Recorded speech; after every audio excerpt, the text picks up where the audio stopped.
The Torah talks about two people coming to a forest. The case of the Torah and he was cutting wood and something went flying. The question in the Gemara is what went flying? The head of the axe went flying and killed the person, or a chip, or when he was hitting the tree, a piece of the tree, a chip of the tree, piece of the wood of the tree went flying and killed someone. That when you will go flying, if you add the impact, Mr. Haber. Again, you have the axe in the hand. You hit the tree with the axe, and therefore the tree. When you hit the tree with the axe, you're chopping wood, and upon the impact, boom! The piece of that tree went flying. That's very. You can understand that. That's the. Now, what Mr. Ashby said, that someone should be killed as a result of that. That might not be so common, and maybe that could be but that could be the case. So the Chachamim, again, Mr. Ashby say he will not go to exile in such a case for chip of a tree. They might look at that as an ones, but that's not something that's expected. Usually, when you're hitting into the tree. It's not. That might be something unexpected. Maybe there's no negligence on your behalf on such a thing that a chip of the tree went flying like that, and therefore you want good morning, Michael, welcome back. And you won't go to exile if a chip of the tree, if a piece of the tree goes flying and hits somebody. They might call that an ones. Rebbe says no. That's the case. You go into exile because Rebbe says if the head of the axe goes flying, you don't go to exile because some say because that's negligence. Because most probably you should have been able to tell that something was loose, or you should have checked it better. Two different cases, two different opinions.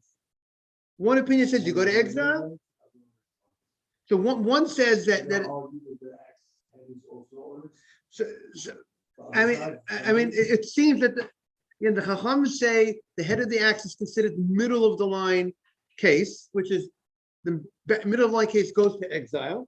Meaning, like as we explained, exile golut is only if it's something it's not intentional and not completely honest. Meaning it's not any of the extremes. It's in the middle. Exactly. One's the chip, one's the head of the axe. So they're two different cases. And in those two different cases, there's a machloket, there's a dispute between the Chachamim and Rebbe, what the law is in each of those cases. You want to say hello to Morris? Looks like Morris is on. Okay, so now the Gemara says the following: when the Amar Papa went on 8 Chet Amar Aleph 8a, Amar Papa Hayman the Shadi Pisa Ladikla. A guy took, let's say, a hard piece of clay, hard piece of dirt. When sometimes in the ground it's very strong, tough ground, and he took. Today would be like taking a piece of the cement from that came out. Or the old days, hard ground. You took a piece of that hard ground and you went ahead and you threw it. You threw it at a palm tree. Piece of ladikla, va'ata tamri. And dates came down, a nice amount of dates. And let's say there was a baby underneath, and the dates came down, these big dates, and it hit the baby, chas v'sholem, in the head, and the baby passed away. That's, let's say, the case of the Gemara, because I can't imagine some other way that a person could die as a result of dates falling down on. So that's why I'm suggesting that maybe that is a baby underneath, a young baby underneath. Good morning, Nathan, and that's what happened. So now the question is, the dates are pretty big. It's all different types of dates in Israel, right? So. Right. Now the question is, what is the law in such a case? Does the guy who threw the piece of clay at the tree, of the date tree, and now those date trees came down, the dates fell down, a bunch of dates fell down on this kid and killed this kid. Does the guy go to exile or not? So the Gemara says that seems to be the case, a similar case. Sounds like the wood. It sounds like the case of the wood. You went ahead. You didn't directly. Your actual thing did not actually kill the child. you hit something else, and that thing, something else triggered something else to fall in the person. No, but it's not different from the word. Right. So it seems very similar. The case of the how did this death happen? Right. It wasn't direct, but the case of the wood was also not direct. What happened? Meaning the case of the axe, when the iron of the axe hit the guy, that's direct. He had the iron in his hand. The iron hit the guy and did the killing. But this case it wasn't the piece of clay, of dirt that was in his hand that did the killing. What did the killing? It was the dates that came off the tree, just like the piece of wood that came off the tree. The Gemara says, this case would be the dispute of Rebbe Rabbanan. Whatever the rabbis held in the other case, they'll hold over here. Whatever Rabbi Yehuda Nasi said in that case. So Rabbi Yehuda Nasi said by the case of the wood of the tree coming out and killing goes to Galut. So this case also, it would also go to Galut. Rabbi Chachamim would say you don't go to exile if you chop a piece of tree and the piece of the tree goes flying. So too over here they would say also. So the Gemara asked the obvious question. What do I need this for? Shita, it's obvious. What is the Gemara come and teach us? Obviously, if the rabbi, or Papa, the later rabbi comes to tell us this law, he's obviously coming to tell us something that we might not have known on our own. Right, Michael? If we would have known it on our own, there's no need for a Papa to come over and say what he's saying. He's only coming to teach us something. So now the Gemara. No, he didn't say that. He said he said we banu lemachloket the Rebbe Rabbanan. He just says that this case has the same law as the case of the Mishnah, of the case of the wood. Banu lemachloket. This case would be a matter of dispute between Rebbe and Rabbanan if the dates came off the tree and you threw this piece of clay at the tree, the dates came down and what you might have thought. Exactly. That's what the Gemara is going to say. What is the necessity to tell us this case? So the Gemara says the following. Shita. So the Gemara opens up with the question, Shita. It's obvious. We don't seem to, what's the chidush? So the Gemara says the following. Mal de tema. You might have said, Kikoach kochodami. You might have said that this case is not considered the direct strength of the person who did the killing.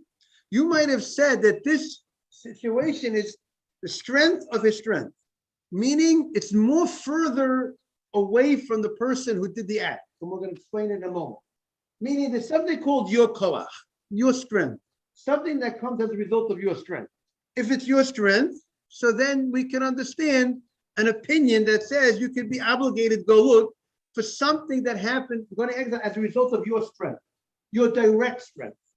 But something which is considered, let's say, the strength of your strength, something which is not directly your strength, something, so a ricochet of your strength, you might have said is different. Now, the obvious question is, the case of the wood, so what does that mean? You might have said when you throw the piece of clay at the tree, and then as a result of you hitting the tree, as a result of that strength, a ricochet, a piece of the tree came out and fell down, not the tree, like the dates that were attached to the tree. So you would have said that you did not go to exile. So comes the chidush to say, no, we consider that as your own strength. Now, the obvious question is, the harder you hit the tree, the more the wood comes out. Today, gravity makes it go faster, the harder not to. Yeah, absolutely. Absolutely. If I hit a tree, the chip comes off. I hit it harder, comes off. Right. So it's one of your safe. If I throw a rock at a tree, If you throw a rock, if the tree is 3 foot tall, right, it's not going to fall hard enough to hit someone. If the tree is 30 feet tall, it's going to fall much harder, and that energy of the gravity is what they're talking about. It's a separate energy, separate power from the guy's strength with the tree. So you want to make a difference between that and when the guy is directly hitting with the axe. Wood comes out hard. If I throw the rock at the tree, it depends on the height. it depends on the height of the tree will be the power of the how much it goes. Okay, but it doesn't. It's not the same. Right. So they go. Power of the power. Right. So the way. So if you look at the Tosfot, look how Tosfot identifies this. What the Gemara is saying.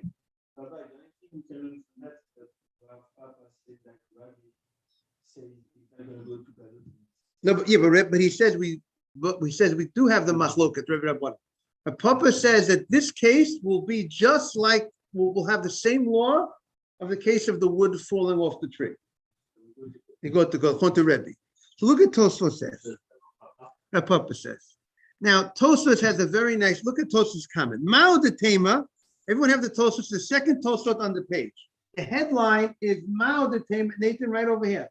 Mao de Tema. Michael, you got it? Mao de Tema. Mr. Haber, it's right over here. Mao de Tema, the Tosfot. Mao de Tema k'koach koch adam. V'lo dami le'etz hamispakeya. You might have thought that this case is different than chopping wood. Mr. Asmi suggested his reason. As I'm sure showed a different approach, and I'm not saying your reason is not a good reason. Chacham Ashmi. Okay. So lo dami le'etz hamispakeya. Always invited, Mr. Asmi. And you might have thought it's not comparable to the case of the wood. Why? The hatam naga b'ma shebiyodo. You hit with what you had the handle and axe in your hand. B'shat atazat ha'etz. When the piece of wood went flying, it was more direct because I had the axe in my hand, and I directly from the axe into the tree. And then the tree, in contrast to the case when I let go, when I threw something at the tree, so it wasn't directly my strength against when I threw the piece of clay, but that's a little bit more removed from me. It's not as direct. So you might have thought of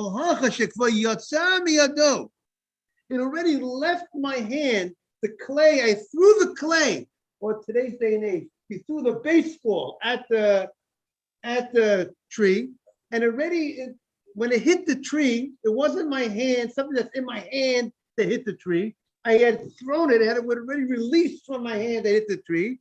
Huh?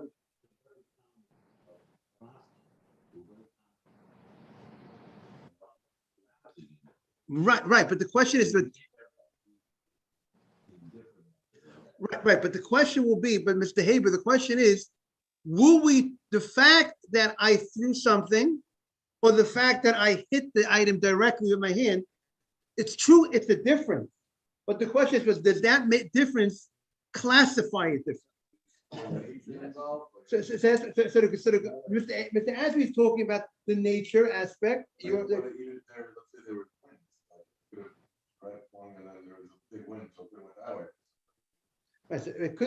might be if there's an unusual wind, then maybe these will be different. But if it's a usual wind, that's probably part of the process. One of them is the wood chips off of the thing. One of the people. Yes, that's a different, right? And more of the chip balls, but you actually have something in your hand. Right. One is the wood and one's in your hand. So like the nature and the person, and then one is the fruit. But the fruit and the chip and the wood, they don't look at that as a difference. Right, that they didn't find. They didn't look at that. They didn't find that as different. Yes.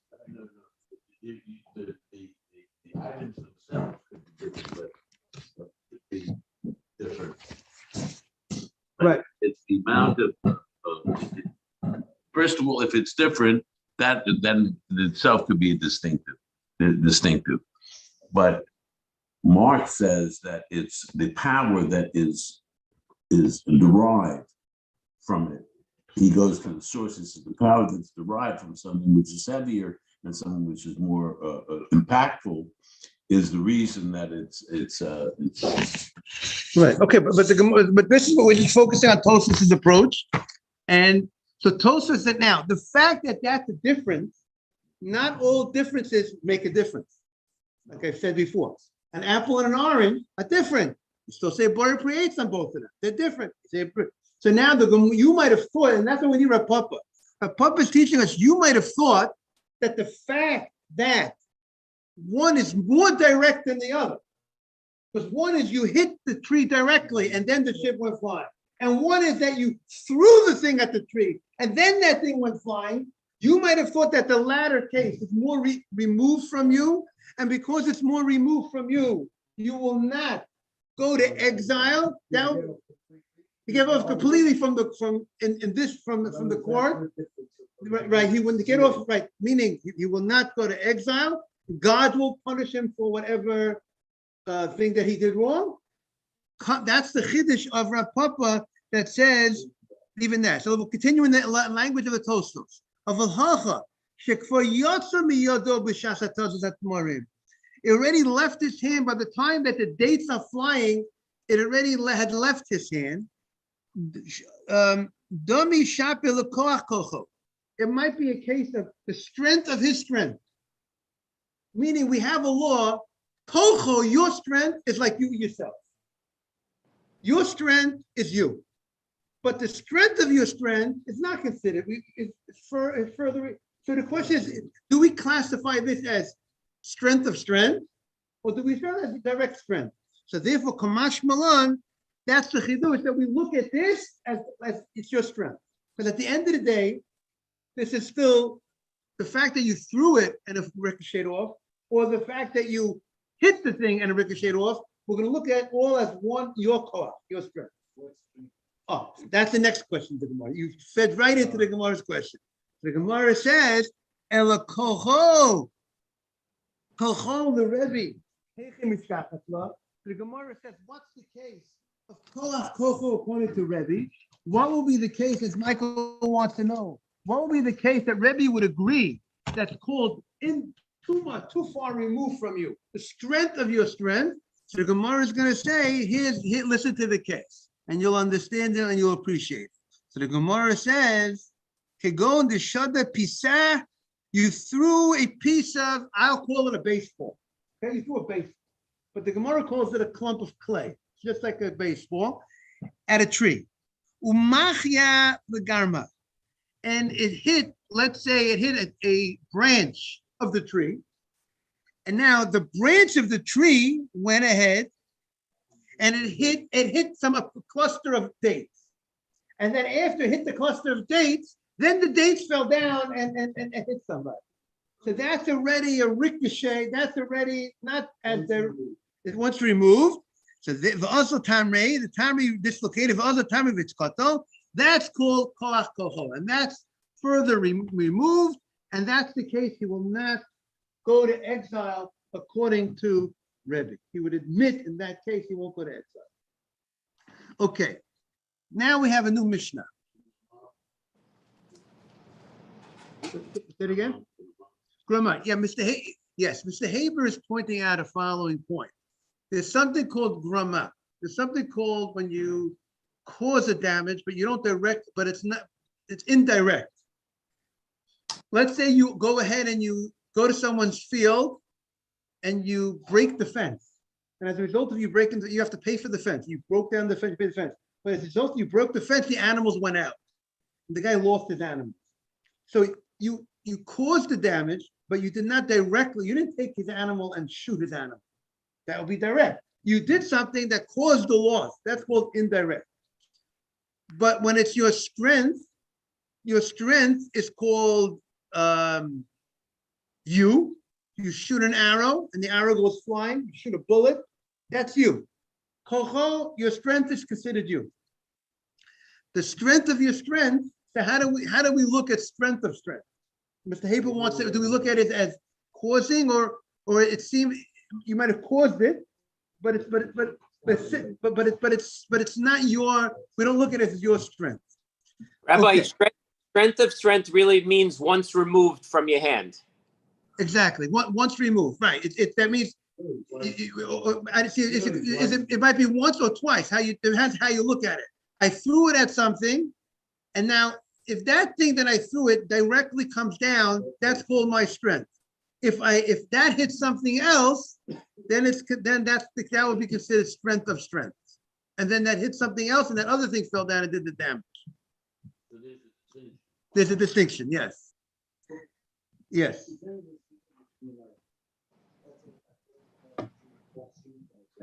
If the whole tree falls down, and that's called direct, my strength. I hit the tree. It's like you knocked down a wall. I threw something at a wall, and the wall went knocked down. That's me. No difference if I go in and I take a hammer into a wall and I knock the wall down with my hammer, or I throw something at the wall and the wall goes flying. That's all my strength. And that's just like the chip. The chip, you got it? Okay. Now listen to the next case, next Mishnah. Hazorik even l'reshut harabim. Someone throws a stone in a public place. The Gemara is going to explain what type of public place that we're referring to. It does not mean literally a normal street on 63rd. Good morning, Akiva. That a person threw it on Madison Avenue, or he threw a stone in public. That's not going to be the case in the Mishnah. But the literal reading of the Mishnah is, as you know, the Mishnah spoke very concise. Didn't explain themselves too much. They thought you understood it, and you need the Gemara to explain what the Mishnah means. So the Mishnah says makes a statement. Azorik even reshut harabim. Someone who throws a stone in public property, v'harag, and he killed someone. Hari zegolet. This guy goes to exile. He killed someone. He threw a stone in public property. The Gemara's going to ask, "What's going on? What do you mean? If you threw something in public property, you don't go to exile for such a thing. That's not enough. That's like a mezid. That's like people are walking there. If you know people are walking there and you throw something, someone throws something in the street, you know someone's going to get. There's a good chance someone's going to get killed. Exile is not enough. We might not murder we might not do capital punishment on the guy, because did he know that? Did we know that someone's going to get killed? Do we know somebody was there? Did he know someone was there? But for sure, exile is not going to be sufficient for a guy who throws a rock in public property, right? So that's what the Gemara is going to jump on. So that's why that's why we're going to have to just wait for the Gemara to explain this case. So meanwhile, we have a statement of the Mishnah, and it needs to be explained. We'll wait for the Gemara to explain this first halacha of the Mishnah. Rabbi Eliezer ben Yaakov Omer, Rabbi Eliezer ben Yaakov says, Im mikshiyotze even miyado, hotzi hala es rosho. If, let's say, somebody, when you threw the rock, the guy wasn't there, but after you throw the rock, after it's in the air, the guy puts his head outside the window, and then the rock hits the guy. So that also, there will not be any galut, and we'll have to see more about this in the Gemara. Is it because it's something unexpected that the guy should put his head out the window? Don't people put their head out the window? People do put their heads out the window. So is it just Xeret HaKosur? He wasn't aiming at anybody. There was no aim. He didn't see. There was no intent. But most of the time, going to galut, there's no intent. The guy falls down a ladder. He didn't intend to kill anybody. He fell down the ladder. He threw the rock.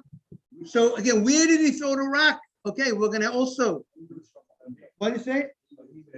It might not be necessary window. It could be anywhere. If someone came into the line of fire, exactly. Someone came into the line of fire. He wasn't there before. At the time that you threw it, he wasn't there. So we say, now you don't go to very, very good. So Mr. Sack is saying, what's going on? If it's a Reshut Rabim, you should know people will put their heads into the Reshut Rabim. People walk. So again, it's going to be based on how we're going to explain the first case. We're going to have to explain this case. So also this law is going to have to be tabled for the Gemara to understand more. But the basic law is If someone walks into the line of fire, you don't, he wasn't there at the time that you started when the thing that killed him wasn't there. He wasn't there at that spot when the thing was already thrown at. He will not go to exile. Okay. So there's a distinction between private area. So meanwhile, in what way? We should around private. What? So say, okay, so he threw it, he's not intending to kill anybody. The guy who threw the axe or threw the rock at the date tree, there's no intent there either. So this guy now throws a ball, high-speed pitch down a public area, and he kills someone. Is it different than if he did it in a private area?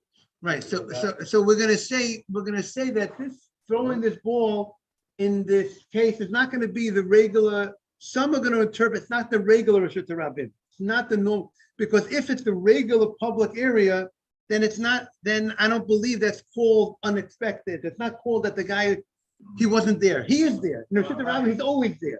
The fact that he wasn't there when you threw you, but that's normal that he should be there. We're going to talk about it. There's a distinction between public or a certain, or like it's going to we'll find it to be like a semi-private. The mission is going to talk about when I say, but we're going to see something called the semi-private place. We're going to see a place that people don't generally come. Let's say we're going to have a case. The Gemara is going to say the following. I'll give you a preview of what the Gemara is going to say. The Gemara is going to say, let's say you have a place that people use as a bathroom at night, but they generally don't use it as a bathroom by day. But sometimes there are people that use it by day, on occasion. So that explains the first case of the mission. What does it mean you threw it into a public place? You throw a rock into a public place, you go to exile? What's the case? The case is, if it's the case of a normal public place, you will not go to exile. A normal public place, when you throw a rock in a public, on Madison Avenue, you will not go to exile. It's too negligent. But if the case was people generally don't go to this place, it's like a garbage area. It's a place that people go, it's like a garbage area, people go to use the bathroom. But they don't generally use it by day. They use this bathroom area at night when no one could see. But by daytime, they generally don't use it. And then you throw a rock into that area. So that's considered middle type of case. Why? Since it's not common that people come, but sometimes people do come on occasion, so there's a little level of negligence, but it's not a complete level of negligence, but it's not a complete accident, because people sometimes do come on occasion. But if you threw it at night, then there'll be negligence, because people use that at night. But by day, so that's going to be the explanation of the Gemara of the case of why, if you threw it into, what's the case of throwing into a public area that you go to exile? That's that case. It's semi-public. You know, I mean, it's not always used. Same thing would be this case, the second case of the Mishnah. If it's the same case when you threw it to that area, that this garbage area during the daytime, where the guys don't always go, and when you threw it, he wasn't in the line of fire. And then he moves into the line of fire. In this specific case, type of case, you won't go to exile.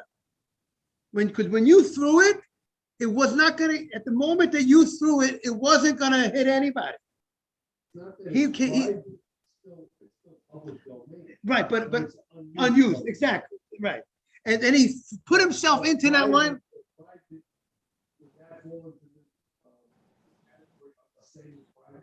So now the Gemara is going to explain what's called private. Now, if it's my property, now the mission is going to explain. If someone trespasses my property, I'm having an axe throwing, I'm practicing axe, which I told everyone, I don't like the sport axe throwing. I've seen it.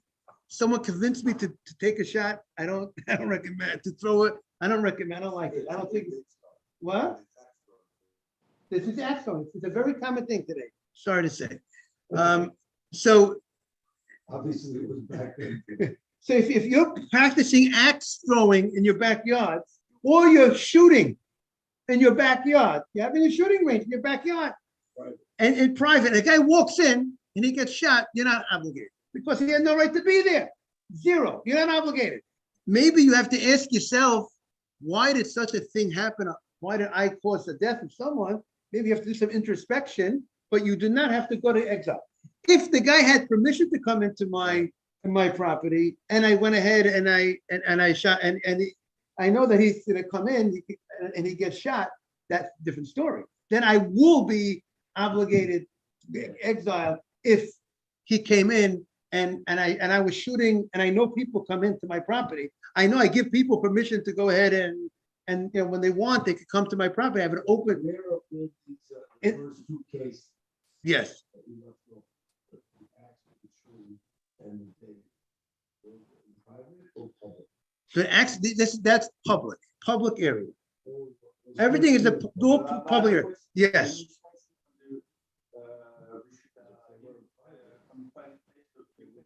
Say it again. The Mishnah, Right? right. So from word to word. So private place to place.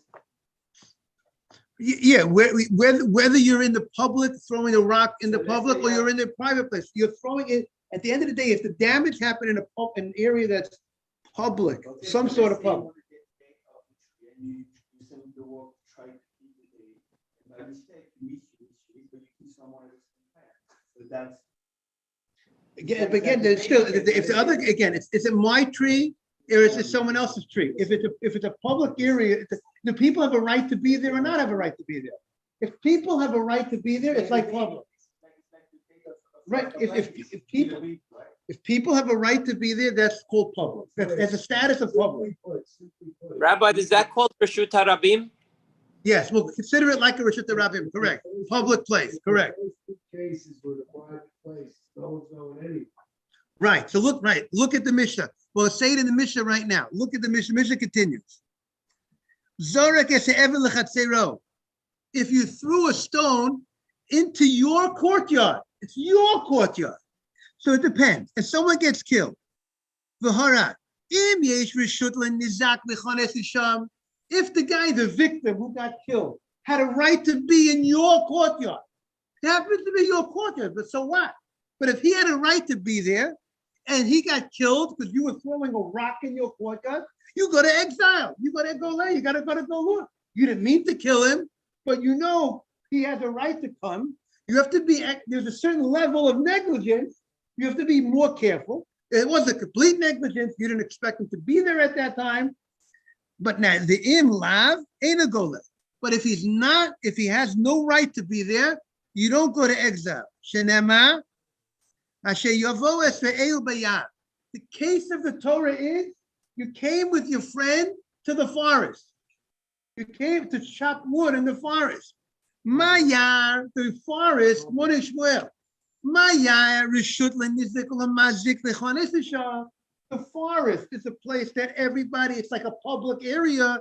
People have rights. Everybody, the victim and the one who caused the damage, have rights to be there. Afkol Rishut Lenizik Lamazik. So therefore, that's the case of the Torah that you go to exile when the people have a right to be there. Yotza that excludes Chotzer Balabayit, the courtyard of the Balabayit. She'ein Rishut Lenizak L'Nachonesham. The victim had no right to be there. He trespassed my property. He had no right to be there. So if he walks in and he had no right to be there, I do not go to exile. The distinction is both people have the Right to be where they are. right. Public or private. Exactly. Doesn't make a difference because if both have a right to be there, it's like public. And I think I saw an interesting idea. Listen to this idea. If let's say you told somebody at a specific time, you come to my house, come to my property, a specific time, specific hour, between 3 and 4, I want you to come to my house. And then between 3 and 4, the owner of the house is throwing his rocks, is doing his gun shooting between 3 and 4. And the guy gets killed. You don't go to exile. You know why? Exile is not enough. But that is gross negligence. If you know the guy is coming to your property, Nathan, between 3 and 4, and then you're playing your gun practice during that time, and the guy gets killed, that's considered negligence. If the guy could come anytime, you have an open door policy, Come anytime tonight. I don't expect you at that time. It's not that you're expected at a certain time. And then I'm doing shooting practice, and then he gets killed. That would be the case of exile, because it's not as negligent, but it's not total onus. You know he's there. That boom. That's negligence. That's total negligence. That's equal to an appointment. Exactly. Shooting with a gun range is back at his house, shooting. This guy just walks right in front of the gun. First of all, he might not, there's a lot of noise in New York. He might not know what the noise is. But okay, it's a good point. If the guy knows, okay, we have to see more about that point. Shot that he is. The shot that makes him down. What if it's somebody else, like pursuit other people, like you hit somebody else? Right, very good. That's a discussion. We'll see maybe tomorrow more about that. Nathan's question is, what about if you're in someone else's property, the third person's property? How would that play a role? Okay, great. Nathan, that's the comment. It's really, when you're having fun, it goes very fast, Mr. Ashby. See that? Time flies when you're having fun, everybody. Have a great day. Torah is supposed to be enjoyable, so enjoyable when you're enjoying yourself because it goes fast. Have a great day, everybody. All the best. Morris, good to have you on. Take care. You're safe, bye-bye. You going? Thank you, Rabbi. Thank you. All the best. We look forward to seeing you. Good morning. Good morning. He explained the way we explained it? He says about the dates? Thank you very much. I couldn't.